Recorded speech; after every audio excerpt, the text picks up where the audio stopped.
Okay, we're going to be looking at a book by David Hockney. I think this was one of his big exhibitions called A Bigger Picture.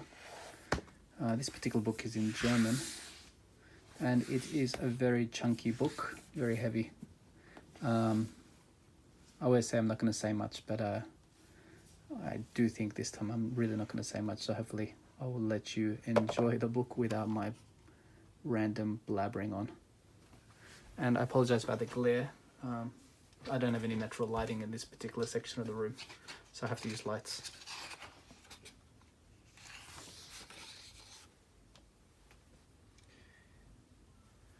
I do like Hockney's art though. It kind of makes me believe that, you know, if I spend more time painting, that I could actually make something like this.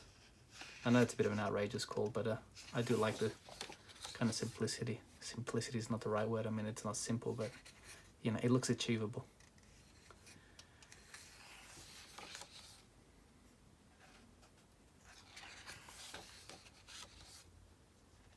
Still not so sure if I like his iPad art.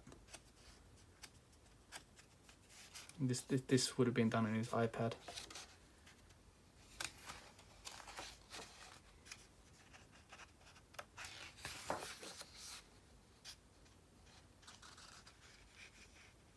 I know this one also. This is like a video installation, I believe, where he has all these different cameras filming different parts of the woods, and then he puts it together.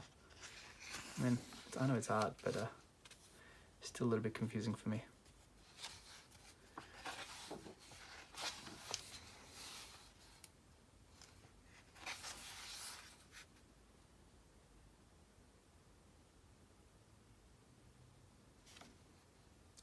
Yeah, one thing I don't have patience for is painting trees. They all look, I mean, my trunks end up being way too chunky. I mean, I should use these books to my advantage and just try to copy them.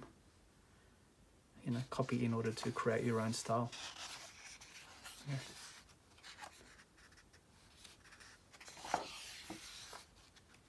I did see this one. This one came to Tokyo, and I sat down in front of it. It's absolutely massive. I don't know how to just come in. What does it say? It says 457 centimeters by 1,219. So I guess that means 4.5 meters tall and 12 meters wide.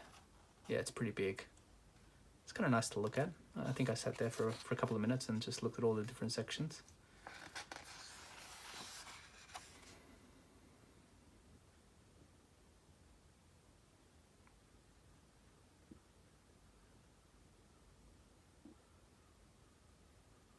These two particular pictures are 1965 and 1972, so 7 years apart. Yeah. Does kind of make you realize that, you know, just getting anything down on paper may help you in the long run.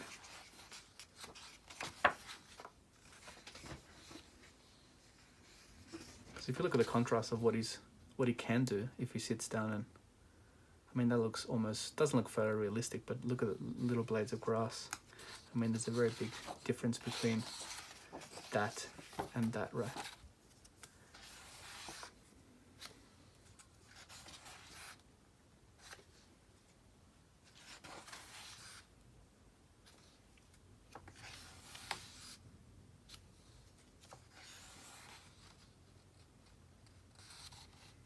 Yeah, this book is in German. I can't read German. But I have a bad habit of not reading anything that's in these books. I mean, what a waste. What a wasted opportunity. I think that's one of my sections where I need to improve and sit down and actually read more about these things. And I think with YouTube now, you know, maybe I spend more time just watching videos than I do reading about art. I'd rather watch a documentary about Hockney. Anyway, that's a very bad habit.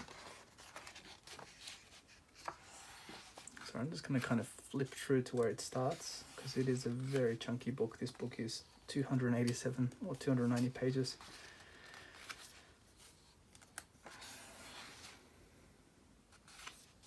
These are the iPad drawings I'm talking about, 2009. So it would have been kind of one of the early iPads, I guess. I mean, it's if you haven't seen them, he's done stop time video of like it shows how he does the different layers. That's quite interesting.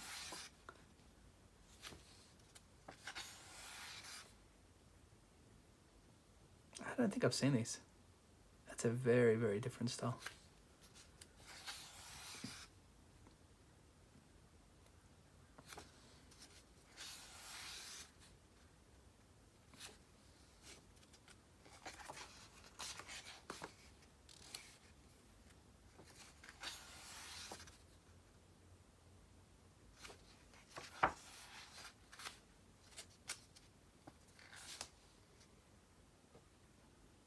I don't mind his excursions into photography. If you could imagine all of these would have been printed. I mean, quite an effort to actually make this. From what I've read, his intention was to flatten the image.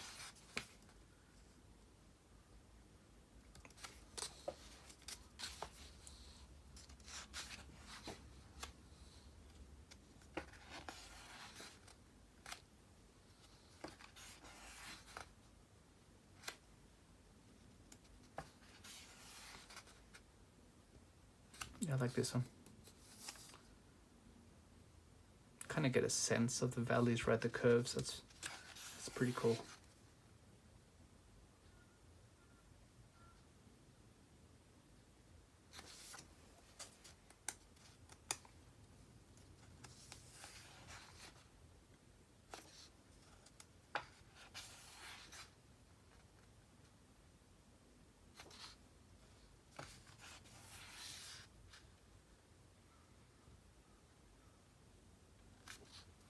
Yeah, I like his watercolors.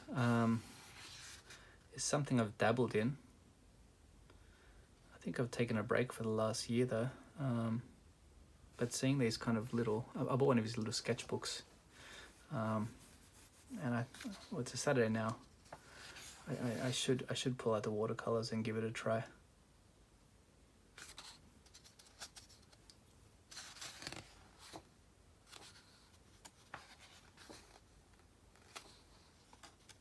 I've never tried oil painting, although my son has. He's done some pretty nice paintings. I mean, I think he has more talent than I do. At least more dedication and talent. It's a nice one.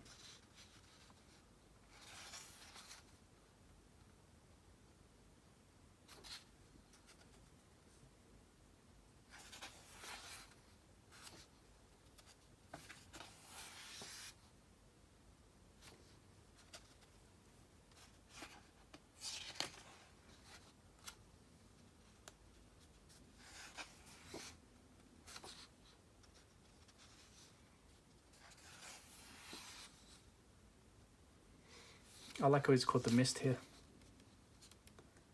It's really cool.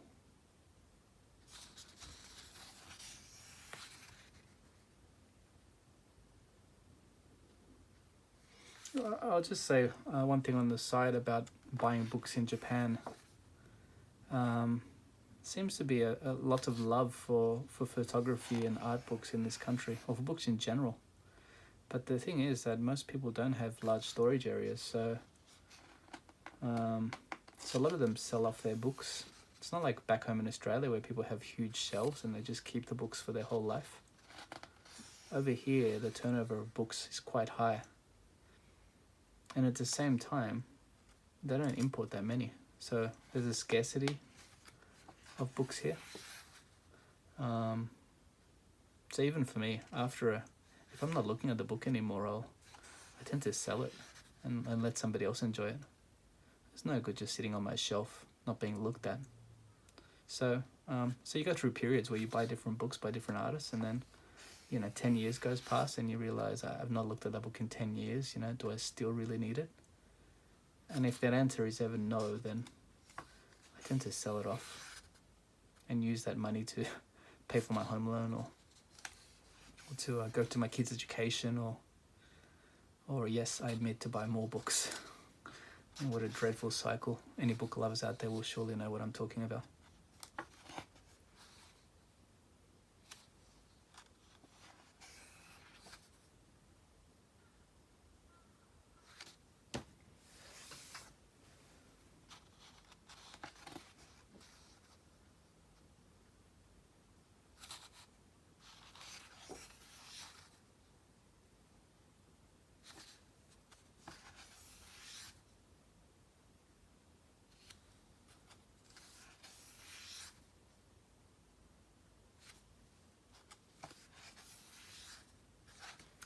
Nice contrasting colours there.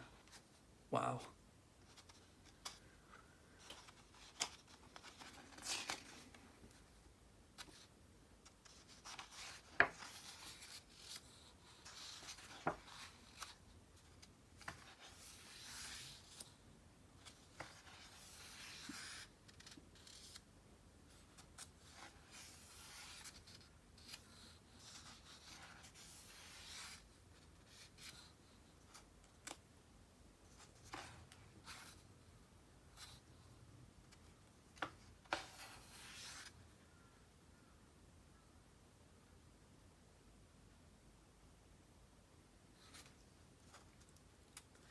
I mean, as you can tell by now, this book is predominantly landscapes. And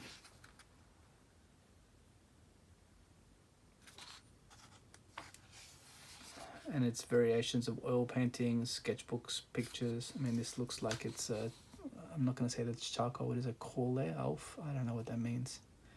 Maybe graphite, or maybe it could be charcoal. Yeah.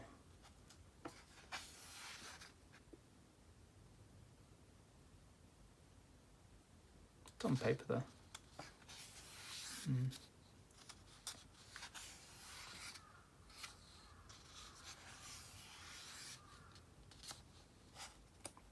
Surely does seem to be a lot of logs in this part of the woods. And perhaps they use all the logs for their to fire up their chimneys. Don't see this in Japan.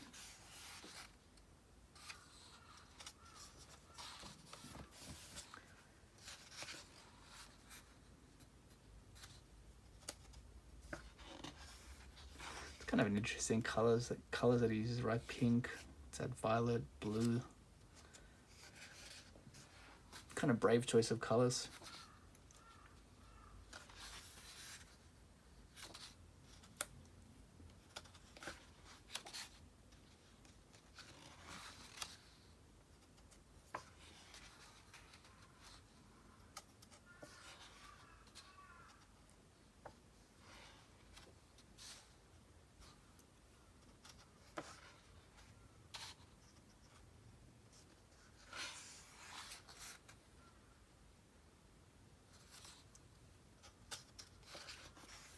I did see, as I mentioned, I did see an exhibition of his, and there was a phase where I was very interested in Hockney, and I was just waiting for him to come to Japan, and lost track of the years. It must have been about 3 years back where they did an exhibition. It's pretty cool. Some of the digital stuff I didn't quite understand, especially printouts of digital paintings. I thought that was kind of, you know, it's not like a proper paint. Proper is not the right word, but you know, if you have an oil painting that's put up in display, you know that it's one of one. But when they start printing out like iPad photos, you kind of feel like, you know, not gypped or anything, but you feel like, oh, they could have just printed out 100 of these photos and put them in 100 different rooms and charged people to see printouts. So I thought that was a bit dodgy, as Aussies would say. But anyway, they had real paintings there as well, so I wasn't so angry.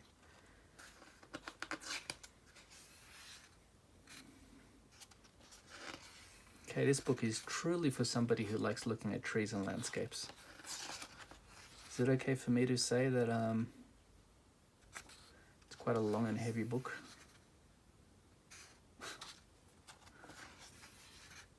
I do like his sketchbooks. Yeah. And these would be watercolor, right? A little pen. Something like that would be great. And you can see how he lays down the different colours first, right? Maybe I should try doing something like that today. That'd be good. Looks achievable. Even different gradients, different colours, right? I mean, that's a great sun.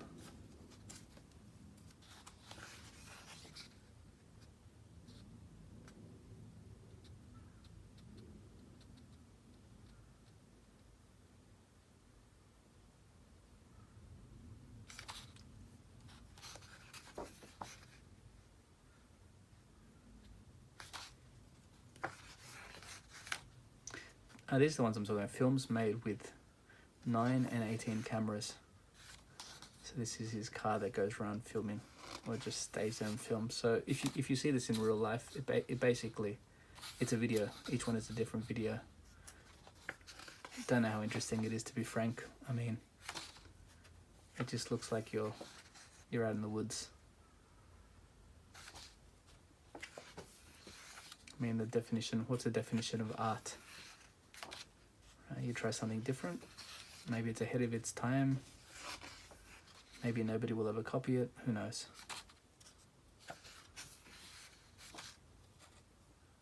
You got to give him props for trying new things, right?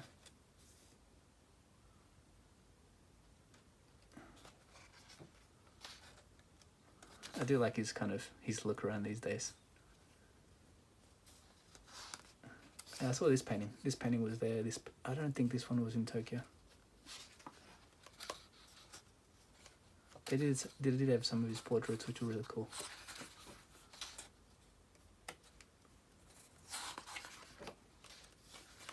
Okay, I think we're at the end. Hope you enjoyed the book. It's kind of a long one. Hopefully my talking didn't bother you so much. Anyway, feel free to correct me on the comments. But this was David Hockney's A Bigger Picture.